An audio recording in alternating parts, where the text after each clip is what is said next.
Good afternoon, and welcome to this roundtable from Coursera and Times Higher Education. Today, we'll talk about maximizing education access and job outcomes in Indonesia using blended learning. I'd like to introduce myself. My name is Joyce Lau, and I will be your moderator today from Times Higher Education. So just a little bit of background that there's been an almost 70% increase in learner growth in just the past year. So Indonesia's education sector is expanding with the help of blended delivery.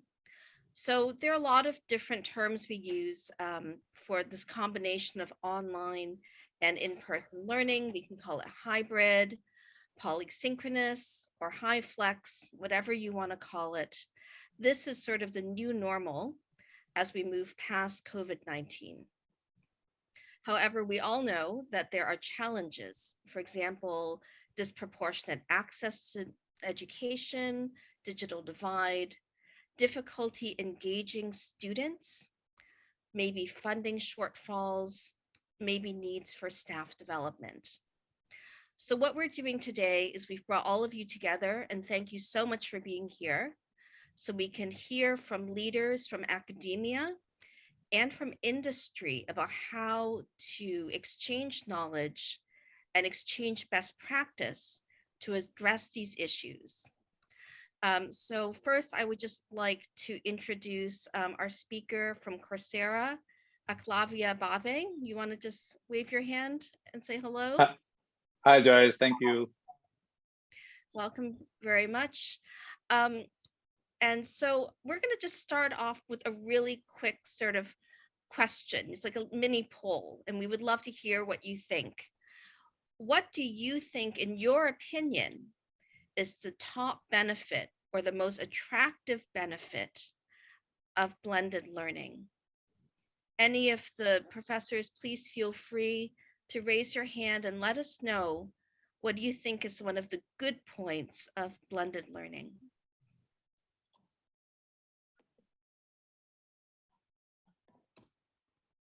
Well, let me start. Thank you. Well, I think if we talk about blended learning, really, in some ways, we did not expect it to come this so quickly. Yes, we were thinking about it at Universitas Pelita Harapan, and that's why my colleagues, Dr. Yanto, is really working on that. But we never expected that we had to go into blended learning so quickly. Because we really need not only the infrastructure. Yes, at UPH, we were preparing our infrastructure to go into it. But as you can see, the most important element really is to have the right people, the right lecturers, and well-trained so that they can actually teach effectively. This is the issue, so that we can maintain the top quality learning in the universities, so that the graduates we produce will go into a totally new environment. As we can see right now, we had pandemic COVID-19, we have suddenly the world is digitized, connected with no limit, and that is an opportunity for us to actually take advantage. So really, we really have no choice at the moment but to go blended. And the only question is, how do we actually carry it out excellently? So this is just my comment. Professor Parapak, thank you so much for that insightful comment, especially about quality. Oh, I also see, hello, Professor Halim. It's nice to see you. Nice to see you. Sorry, I was late. Just No, having another meeting. We just started. I mean, some of the benefits that we've been talking about, or maybe, I don't know if you're using content from other universities. Does online learning give your students maybe more job-ready skills, as Professor Parapak said, maybe more hands-on learning, or maybe an increase of capacity since you're online? We would love to hear some of the reactions from universities in Indonesia. Yeah, may I, Joyce? Sure. Okay, thank you. as far as my experience as educators in Universitas Terbuka, the only open university in Indonesia, and then we are quite open implementing blended learning for our students. We have face-to-face tutorial sessions and also online learning using synchronous and asynchronous modes for our students. The most benefit for it is about maintaining internal process. Maintaining internal process becoming a strategic issue here. As you know that our ministry last year, he said that when we have COVID-19 pandemic here in Indonesia, there was learning loss. He said about learning loss in our country, but this happened because there are many our educational practitioners, students, they don't have a kind of online pedagogy skills and etc. In UT, because we have already implementing blended learning in our internal process, so we can maintaining the internal process for our students, whether using face-to-face tutorialization and also online learning. So this is very important, the best way to in implementing blended learning pedagogy for our students. Yeah. Thank you very, very much, Professor Darojat. Yeah, and I agree that learning loss is something that everyone is trying to fight against.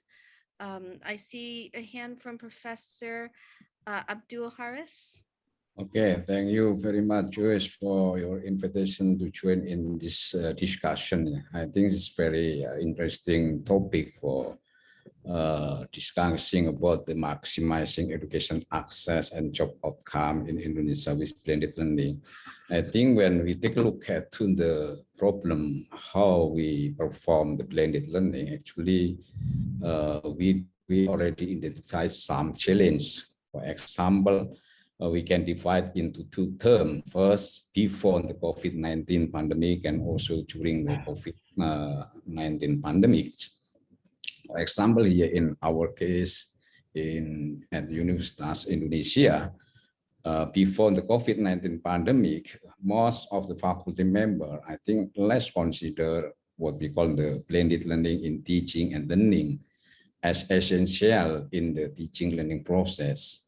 And I think right now, after pandemic, we all faculty members just realized that this is very important, the scheme, how we deliver the teaching and learning. And also before COVID-19, also we really understand lack of the understanding toward the e-learning and also online learnings. And some learning activities must be carried out face-to-face and face-to-face format and also directly offline. I think there's something to them with after during the COVID-19 pandemic here, that's we very limited and restricted condition, and also we are actually facing such kind limited online infrastructure for the student and also the faculty member. For example, actually in our campus is already facilitated with the limit internet broadband, high broadband, but the student at their home, it will be really a problem for the internet access. And also not every course is available for the online learning. And the staff member tend to replicate learning activities in class to the synchronous online activities. So I think there is something, there is any challenge that's very, very important. First is the learning culture and also the infrastructure. I mean, the technological gap. So learning culture means we have to shift coming from the offline to online. I think this is something new environment, but because this is suddenly and massive conditions should be changed into online system, what we call the blended learning And also for the infrastructure, majority use of online learning is the only for the content delivery and one-way knowledge transfer, something like that. And in order to acquire feedback, while some assessment tool may be utilized, the lack of the insight of the student learning experience impose the inability of the online technology to assess teaching and learning delivery. I think some major issues in the infrastructure that need to be addressed. And yet, when available, the course designer need to be able to utilize and also then effectively in order to narrow the gap between online and offline learning. I think that's such kind of item that we feel experiences on this kind of blended learning. Thank you. Thank you very much, Professor Abdul Haris. I noticed that in your backdrop, you have MOOCs, UI. Yeah. I think lots of people have been talking about the survival of the massive online course. And I'm really glad that you talked about, the ability to increase capacity and increase reach, because I know that digital infrastructure and internet accessibility are really a big issue. It's not just Indonesia. In almost any big country, you're going to have inequalities in how many people can access education. Would anyone else like to talk about some of the top benefits that you've seen from blended learning or online learning? Yes, Professor Parapak again. Well, let me say that with the blended learning, we have like the Universitas Terbuka. Yeah, we have an open nation where we can actually provide learning. For example, UPH. UPH in some ways, we don't really have the permit to actually reach out to other provinces. But because of the pandemic, now we are given with the Merdeka Belajar, we can even like Universitas Terbuka open learning centers in Manado and in other places which actually provide access to those students that are there. Let me also share with you, we at UPH actually provide scholarship for students from all over Indonesia to be trained to become teachers. We have 140 schools all over Indonesia. We have to train teachers. And because of this access to the online, that blended learning, we can do it in some way cheaper because they can stay where they are. But at the same time, there is the challenge of the practical work, the teaching experience where they really have to go out and meet students in the schools, and or even though they can reach out through the online learning, it's not the same as training teachers that actually meet students in the classroom. So that's a challenge. But right now we are managing, and Parianto is always there to train to train our lecturers, to train our teachers. Yeah, so we are working very hard on that. It's a big challenge. And I'm just hoping that the quality of teachers we are producing that will go out throughout Indonesia, will be the same quality as we have been doing in the past. A real challenge. Thank you so much. I think that's a great example of how you can increase your student capacity. For example, going beyond the province, going to new teachers without significantly increasing the infrastructure cost of having a brick and mortar campus. That's a really interesting example. I just want to welcome Filiana Santoso for also joining us. We have another person here. I just want to move on a little bit. We're talking a lot about the benefits of blended learning, but I want to ask, what are the challenges that you have faced? And some of you have already talked about this, whether it's a difficulty in engaging students, maybe it's proctoring exams and academic integrity, or maybe it's teachers having to balance lots of different new tools. Can we talk a little about some of the challenges that you or your staff have faced?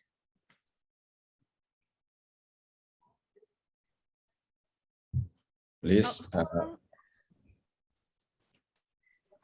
Professor Prajobo? Yes, thank you for this opportunity also.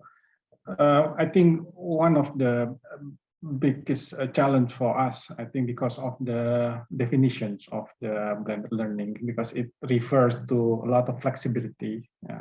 It requires fine-tuning to each of our institutions.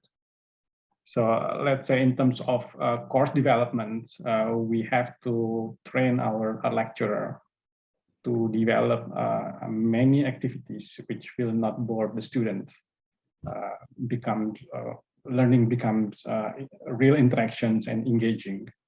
On the other side, also after we deliver the course, we have to evaluate it. So what just you mentioned about proctoring, it's one of the issue with proctoring is about the infrastructure readiness. Some of Indonesian area in Indonesia is not ready in terms of infrastructure, IT infrastructures, and also the gadget to access the learning information system, learning management system. On the other way around, also the type of the assessment, I think it should be adjusted to be able to deliver with the e-proctoring systems. I think those are the biggest challenge for us now. So we are developing our capacity, our lecturer capacity to strategize the instructional of possibilities for them to deliver and also to assess the learning outcomes at the same time. That's for my comments. Thank you. Thank you so much, Professor. I mean, I think proctoring really is a huge challenge for everyone, especially if you're at a distance and your students have, you know, different devices or different access. Professor Abdul Haris, did you have your hand raised? Okay, thank you. I think the previous what we mentioned and we deliver, I think mostly in challenge, but I just would like to add on the challenge in blended learning. I think the first that what we mentioned previously, structure and also the character of the learning. I think the very important that's what we call a challenge is actually how we maintain actually in the environment face-to-face learning into blended learning, for example, and also we have to maintain how not only the environment, also the ability the student in absorb all the lesson that already delivered by the lecturer. I think also this is very important.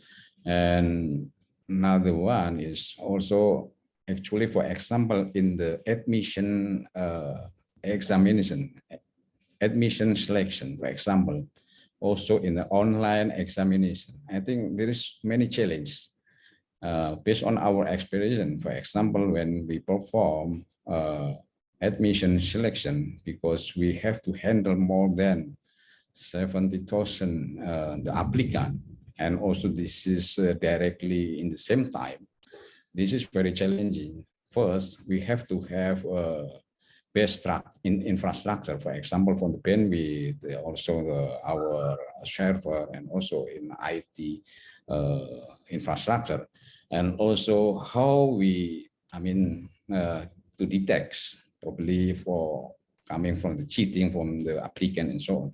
I think it's also very challenging when we perform such kind of online or blended system.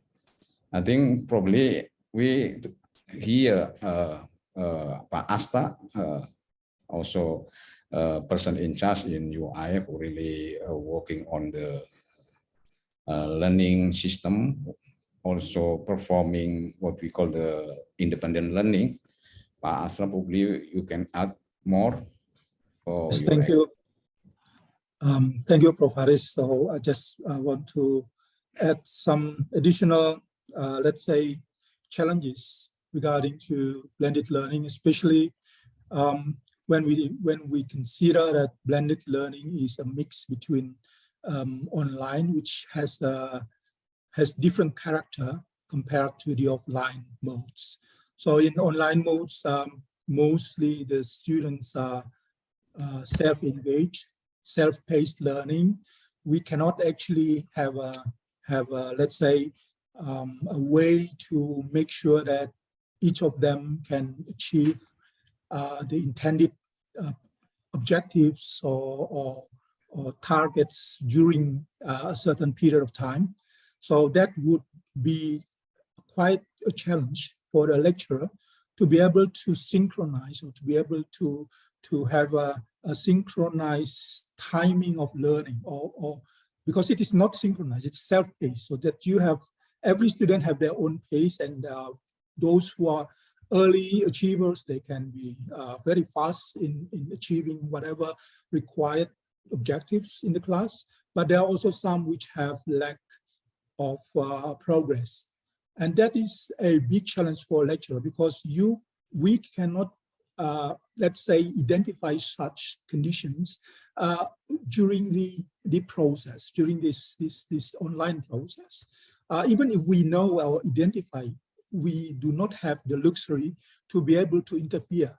So we can always engage, but it is quite difficult to change something that has been designed previously and then interfere to whatever the students are doing, because it is a program that has to progress. So that's I think most of the blended learning tend to use the offline sessions to be able to perform these adjustments, to synchronize whatever achievements students have. So and this takes time, because you need to be able to progress something, but sometimes those lagging students, they are the ones who require attentions.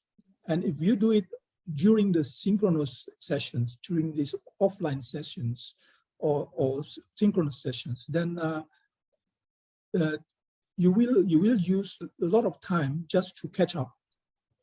And that is something that unreplaceable in traditional ways. So in traditional ways, we can always interfere every time during the let's say, in-person sessions. Whenever we are in the class, we can always interfere, we can always switch strategies, we can always adjust, but during this blended learning, it is not easy. So we have to use a lot of tools. The lecturers have to be able to design correctly, even if they have to adjust their design. It might not be implemented easier than the one in traditional ways. So that's why that is the biggest challenge for me, for us, especially for lecturers, to be able to have best achievements for the blended learning compared to the traditional ones. Thank you so much.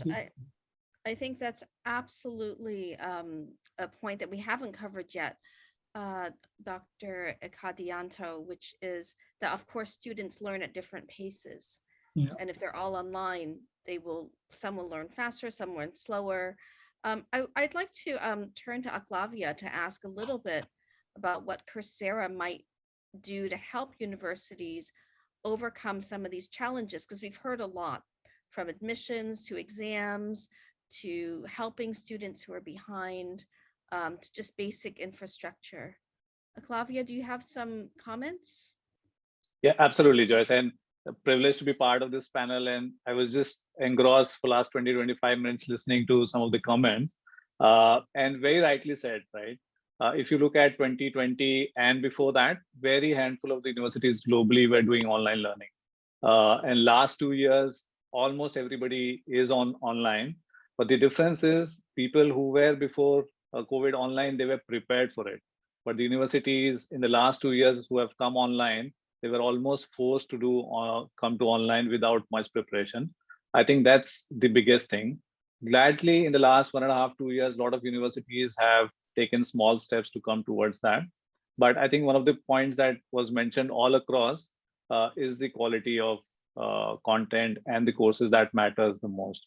Even in our physical world, we've seen that the best and the highest attendance is in the classes where the professors are the most popular. They are the best professors and teachers in the campus.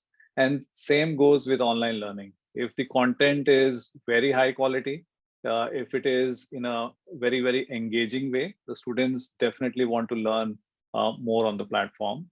Some of the other challenges that were shared, I think very relevant for the academic world. First is the academic integrity part, right? Now, a lot can be done when you are physically in presence of the students, but when the student is behind the computer, there's a limitation to that as well.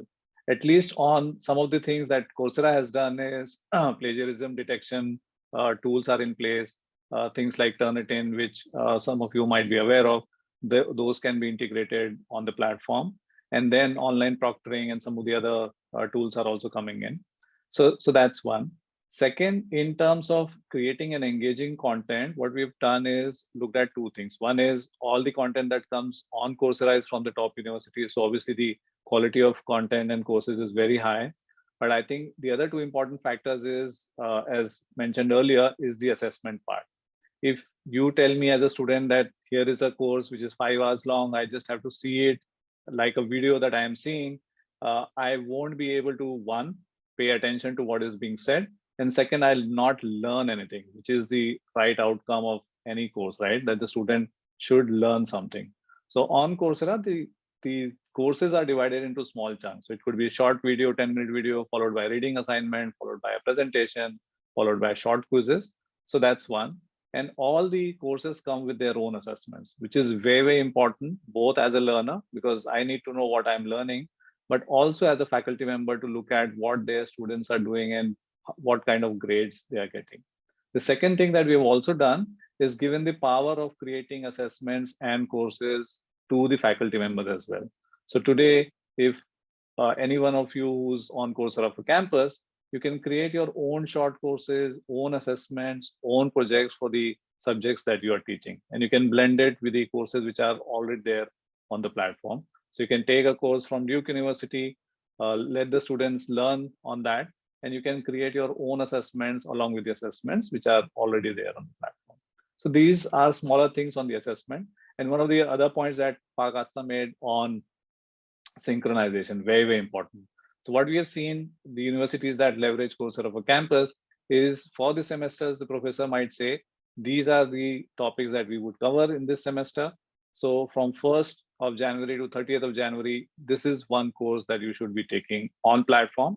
And when we meet in class, we will discuss about some of those modules. So that gives us an opportunity for the students to learn at a pace, but also gives the opportunity back to the faculty member to engage in a conversation with the students when they meet.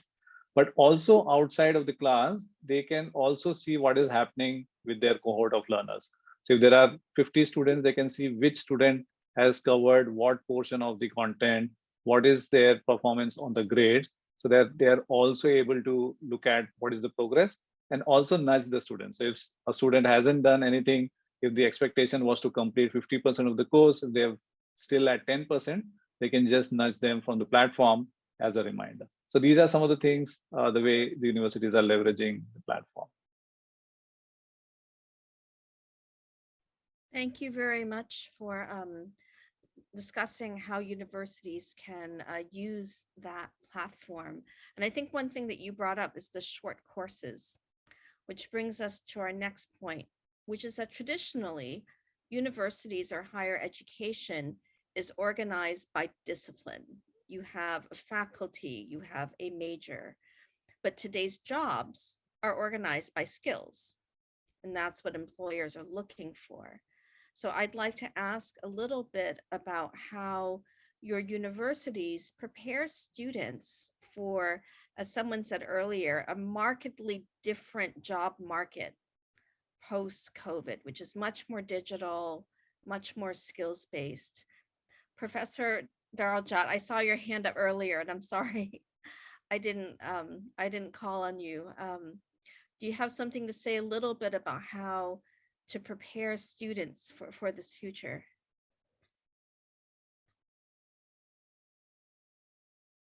I think you're muted. Okay, I'm sorry. Yeah, maybe this is related with the how we can inverse our resources to improve the student skills and also relating to the job market. What I would like to say here, that before we invest our money to increase student skill in terms of, let's say, about computer and internet related skill, or to get access, increasing and improving in online learning pedagogy, it is very important from our university, from our management. There are at least two things to be considered before we spend our money to maintain our students, to increase improving our student skills. First, we must be aware that while the delivery mode of instruction seems to have evolved to include more advanced technologies, the primary purpose of higher education remains the need to deliver quality instruction for our learners. So it means that our student must be put as a fulcrum above other considerations. And secondly, the best way to spend our resources for improving staff and our students, it is also necessary important for having a careful planning and systematic design approach. It is essential to make sure that the needs of the students are continuously being met in an ever-changing environment. That is my mind. Thank you. Thank you very much. Yeah, I think many of you have brought up quality and quality assurance as one of your main concerns as we move into blended learning. And, you know, we can talk about industry and how it's changed, but ultimately, as you say, the learner comes first. I want to ask, how are you integrating new skills into your curriculum as times change? Oh, by the way, I just want to welcome a new participant, Professor Al-Hartra. Hello, welcome. So in terms of curriculum design, I think I saw Professor Bojo nodding his head. Would you like to talk a little about how new skills or new technologies might be integrated? Yes, I think at the national level also we are encouraged by the Ministry of Education, Culture, and Research and Technology to expand our curriculums outside our institution. That means also that we have to review our own curriculums based on industrial and business requirements. That's at the first highest level. At the operational level, in terms of development of the course itself, we try to reduce the amount of traditional higher education course into smaller chunks. And the outcomes of that short modules, we are at the process of validating to the business industrial standard. So I think everyone here is quite familiar with the terminology of micro-credential. So it is we are moving to that area. So, and in our institution, it's not necessarily that we have to develop our own micro-credential course, but we can expand it through partnerships with other university, partnership with other institutions in business and industry standard. I think these are two things that we are working on, and we are very at the early stage, but we are moving to that direction. Thank you. Thank you very much. Yeah, I absolutely see a move globally towards micro-credentials and partnering, which actually is easier in a way because now many things are digital. Dr. Akadianto, would you like to add something? Yeah, I agree with Dr. Purboyo about this partnership, especially when we are talking about these skills or new skills, which most of those skills are actually defined by the industry or the market itself. So which are the market leaders, and most of those market leaders do have a strong definition on what required or skills that are required by the workforce. And I think that this leads to how universities can actually be open to partnership, to cooperate with especially the industries, especially we talk about Industry 4.0, which is actually defined by the industrial community itself, and to be able to, let's say, take part, to participate in preparing all the workforce and their skills related to these new jobs and new opportunities in the market. So we need to be able to partner, and that's of course a challenge because lecturers, especially university lecturers, they also need to keep up with this.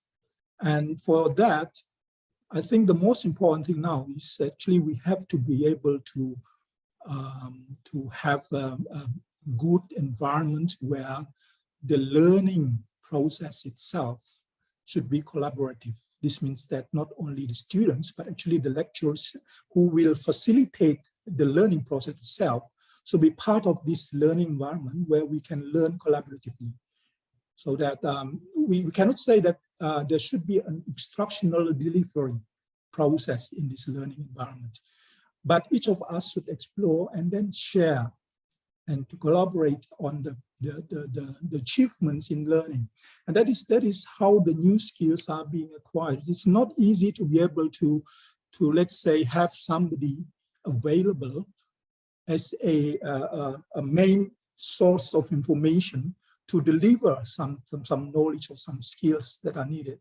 So we need to have something else. We need to have something that can support this kind of new ways of collaborative learning. And that is, I think, the most important part when we are talking about new skills. Thank you. Thank you so much. I agree that, lecturers have been to a lot of changes in 2 years, and there needs to be a culture change because, diving into business or industry partnerships is kind of a new challenge. Eclavia, I was wondering if you wanted to jump in and talk a little bit about how higher education institutions can better understand what skills are needed and maybe how to boost employability among young people who are heading into a really different world than it was, just 2 or 3 years ago. Yeah, absolutely, Joyce. And, we sit in between. One side is the academy and the other side is the industry, because Coursera works both with the companies and industries that use Coursera platform to upskill and reskill their employees. And we also work with the universities that use Coursera platform for students. And what we see and hear from both sides, at least from the industry, when we look at skills, is that the courses being taught in the university and the skills being sought by the industry, there's a lot of gap. And that's very understandable because the skills requirement is changing so fast. The average age of any skill today is less than 4 years or 5 years, while the change in the curriculum takes ages. Change in the new books coming into the market and creating new content takes years.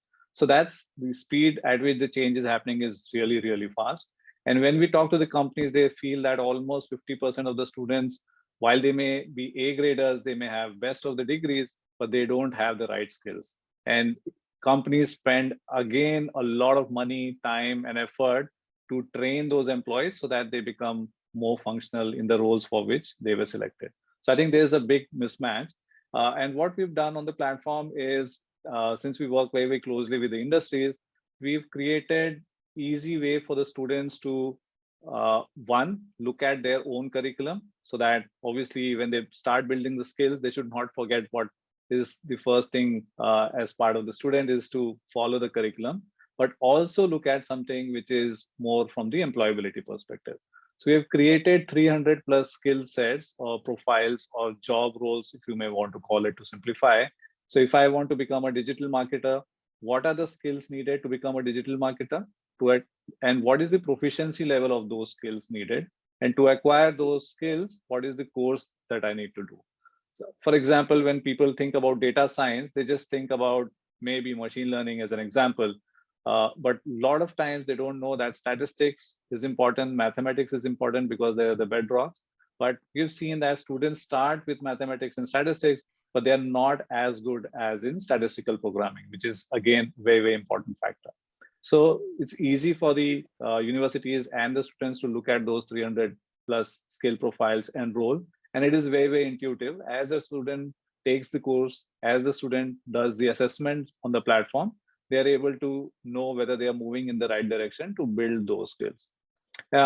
The other thing is, and I think one of the guests said right now, is hands-on learning and ability to practice. This is very, very important because while in the institution, they are able to learn something, but when they go to the working world, they are expected to work on something, not just learn.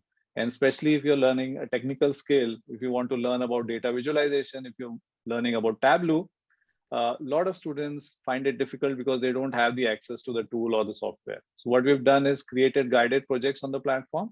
So if I'm learning about Tableau, I actually get access to the Tableau software, and then I see the step-by-step guide of doing a data visualization. I also work on that particular piece of software then and there through a virtual lab. So that's the other thing. And finally, just to make sure that we pass on some of these information and learnings, what we have also done is recently came out with the campus skills report for 2022, in which we have looked at what are the skills the students are building, what are the skills the universities and institutions are looking at, and also looking at 10 different academic programs and looking at what are the skills needed for them. So for example, for computer science, it is not just computer programming or networking, but there are many other things that you should be looking at. So just to make sure that we also partner with the universities and pass on the learnings that we have, we can also share these campus skills report with everyone. And it looks like my colleague Celine has already shared that. Thank you, Celine. Great. Thank you so much. Yes, if you all check your chat, the campus skills report is right there. We'll also have a follow-up article to this talk. So I also put the link in there. So that's from Coursera. Professor Abdul Haris, I saw your hand up. Do you want to add something? Yeah, thank you very much, Joyce. When we are talking about filling the gap between the graduate with the industry expectation, I think it will be very important. We have to enrich the skill of our students. So we have to really focus on designing the curriculum. Actually, we really focus on the outcome-based educations. So I think this is very important to ensure that the learning outcome are relevant to the market needs. And what we really know that traditional curriculum design may take at least 4 or 5 years and to cycle such learning outcome iteration. However, with a strong collaboration with the industry market, minor adjustment and may play more significant role in making sure that relevant skill are developed during the learning process is very important. And right now, our ministry is already delivering what we call this independent learning, new policy that's very important. I think this is the strategy how to fill up the gap between the competency of our graduate with the industry needs, or what we call the policy of Merdeka Belajar Kampus Merdeka, independent learning. And right now the student has the very important right, I mean, to get more than 40% of the course will be relevant to their need and also their expectation in which area the student would like to be develop their career. So I think this is very important. For example, here many activities that already delivery and can be implemented in our Indonesian university mostly. For example, that already designed in such kind of program, what we call student exchange, internship, and also the independent project, entrepreneurial activities, and also community services program, and also research involvement in the research institute. I think this is very important. What we really focus how to minimize the gap between the industry need to our graduate. I think this is what we would like to say. Thank you. Thank you very much. Several of you have mentioned the ministry, because I know that the ministry has made several, moves over the last 2 years. I actually have a question. How important are these professional certifications or credentials in Indonesia? Like, is this really a big priority in higher education right now? Is this kind of the main topic that's being discussed at the ministry level or at the university level? I see Dr. Parapak is shaking his head. Is there a sense that this is kind of a priority right now, these professional credentials? Yeah, probably may I add some. Yeah, Oh. I think it's part of our focus too, because most of our graduate, for example, because mostly the undergraduate right now is doesn't really, and it needs such kind of professional skill to fill up the industry needs. So that's why there is any more probably 6 months or 1 year to be go through professionalism training, such kind like that. And also this is a very important, for example, for the engineering and also for the others field.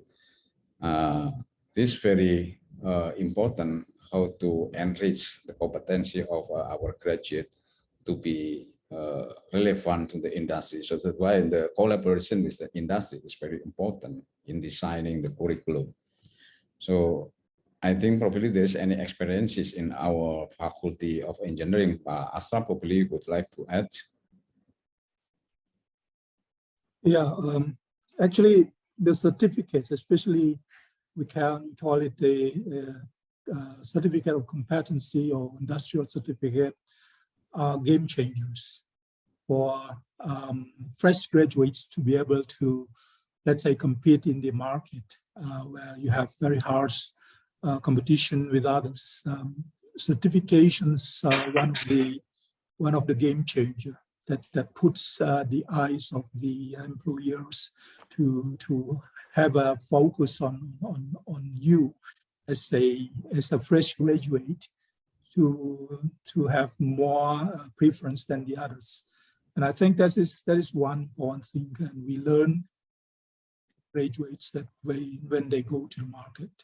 And that's why currently for universities, we tend to add more of such certifications. We collaborate also with industries to be able to conduct such courses. I think like some companies, they have done that for about, with UI, for instance, for about, I think more than 20 years. We have done that since, let's say, the millennials, the early millennials, so that this kind of trend is going further for nowadays. So universities and actually study programs are now trying to add at least one or more certificates or industrial or global certifications that are added to their graduate certificate. I think that is the game changer now in some sense, or in a certain sense of competition. That sense of the global certificates is really interesting. Yeah. I don't know, Professor Santoso, would you like to tell, is this digital learning, is this something that's being really discussed at Swiss German University? Could you maybe tell us a little bit about what's happening at your school? Okay, thank you, Joyce, for the question. Well, blended learning because of the pandemic surely has accelerated all our plan, the strategic plan that we are including actually since 2019. And actually it's a blessing in disguise, I have to say. That that's a blessing in disguise in the midst of the pandemic, that everybody now has to really advance its capability, is digital literacy, and not only for the students but even more for the lecturers. And well, it's unavoidable that now after 2 years we are immersed in so much blended learning. And even now after 2 years of full online learning, except for the laboratory classes, we are now in the other extreme. I mean, what I mean with the other extreme is that now the lecturers are many, I'm not saying all, many other lecturers somehow enjoying the online learning more. And when now we are moving really into a blended learning where we have students back on campus for like 50% of the all subjects, we still have some hesitance, yeah, from the people because of different reasons. Surely one of them is because of the safety reasons, yeah. But there is also the other reason, like if I can do it online, why not do it full online? Because things like that. But we know that fully online learning cannot achieve exactly the same outcome, learning outcome, as the blended learning. Yeah, it's just different. It has its own perks, but it has also its own drawback. Yeah, some to the students especially. So yeah, it's totally important. And if I may add just a little bit, Joyce, to the professional certification. Totally agree with Professor Abdul said and Pak Asta said from UI about the game changer. The professional certification is a game changer. I second the opinion fully. And as we all have heard that how Google, how the big companies said, oh, degree, we are now hiring our staff not needing any degree. They just have to have these certifications, so it's gonna be sufficient for us. And it was like a slap in the face for many universities, I think. Yeah, although I personally believe the time for that is still far away. I mean, the solid education what's being offered at the university is much still needed by the graduates for matching the needs of the industry.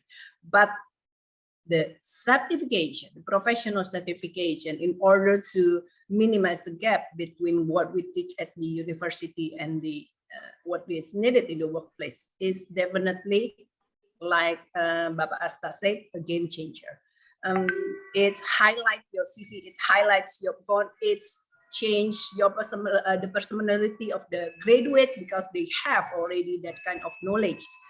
So in addition to the MBKM, like for example, internship in many companies, yeah, in companies during their study, and a professional certification is definitely what we think in SGU very, very crucial. That's why both of them, internship as well as a professional certification, are the prerequisite for our students to graduate. So it's a compulsory that they have to have that internship as well as professional certification. So that's how we believe how important it is. Thank you, Joyce. Thank you so much, Professor Santoso. Yeah, I think internships and hands-on education are really important. I like what you said, saying it's sort of a blessing in disguise, right? there's pros and cons to it. Eclavia, did you want to add to that final point before we wrap up the session? Yeah. So just wanted to add to what Pakasta and Professor Santoso said. I had promised myself I'll not show any slide, but just because the point of professional certificates came in, I just tempted to show one thing which I'm not sure if everybody is aware of. In addition to the professional the individual courses that come on Coursera from the universities, there are also many certificates and professional certificates available from our partners, which are the industry partners, and specifically very important for students who are just graduating. Many jobs that can be attained using those professional certificates. So if you see on your right side, Google, IBM, Salesforce, Facebook, SAS, and similarly, many certificates are available for the students to learn. And completely agree with Professor Santoso. Again, not only the faculty members, but I think many industries are also looking at students who come with these credentials and certificate in addition to the degrees that they have. So just wanted to lay this out as well. Thank you. Okay, well, if Eclavia can share a slide, I'm going to share a slide very quickly. This is just a very brief, sorry, let me share, sum up of what we've been seeing today, typed up very quickly. So what we're hearing about from Indonesia is that there was a sudden and massive shift online 2 years ago. And the main issues, which all begin with I, are infrastructure. That seems to be one of the main concerns, and not just the university, but the country's digital infrastructure. Dealing with issues of inequality, learners who are faster or slower or have different access to technology. Integrity is a big issue. I know many of you talked about how difficult it is to oversee really anything, whether it's an admissions interview or an exam, grading papers. Of course, quality goes hand in hand with integrity. And just to sum up, the final part of our talk was about industry and whether to work with industry, whether to have credentials or certificates or skills that will allow students to integrate better into their into the workplace. So I hope that sums up our talk. Eclavia, do you have any final words that you would like to say? I think more than sharing, I think I learned a lot as well today. Very fortunate to be part of this panel. One, especially because it was Indonesia, a country which has so many well-known higher education institutes, but also a very vibrant industry as well. And especially the startup ecosystem is doing so well in Indonesia. But yeah, we would love to partner with each of these universities here. Would love to connect with you and hope to meet all of you again very soon. Thank you, all of you, for attending and for giving us such unique insights into higher education in Indonesia. I'm sure we will continue having these conversations moving ahead. And good luck as you continue your journey, and stay safe. I wish everyone the best.